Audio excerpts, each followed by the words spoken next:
नमस्कार मैत्रिणींनो, मी Ashwini Dongre Bangar, interior designer. तुम्हाला राष्ट्रीय बालिका दिनाच्या हार्दिक शुभेच्छा।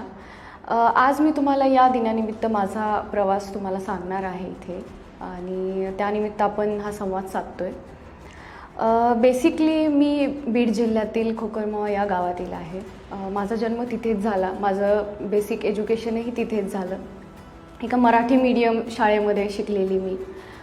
पुढे काय करायचं याची काहीच आयडिया नसताना मी आज इथपर्यंत आली, हा प्रवास मी तुमच्याशी शेअर करते। 10वी नंतर काय करणार? 10वी नंतर तर आपल्याला ज्या एजमध्ये मी होती त्यावेळेस काय करायचं, काय गायडन्स या काहीच गोष्टी नव्हत्या। बट असं झालं की माझा दादा औरंगाबादला असताना मला असं वाटलं की मी एज्युकेशनसाठी बाहेर जावं आणि मी तो घरी हट्ट केला की मला एज्युकेशनसाठी बाहेर जायचं आहे। औरंगाबादला माझं 11वी 12वी झालं।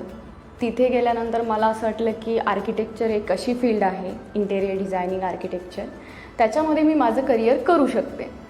पण याचा मला अगोदर काहीच असा अवेअरनेस नव्हता, म्हणजे याची काहीच माहिती नव्हती जेव्हा मी माझ्या खेडेगावात, म्हणजे जेव्हा माझ्या गावी होते तेव्हा, की मला बेसिक इंटरेस्ट कशामध्ये आहे।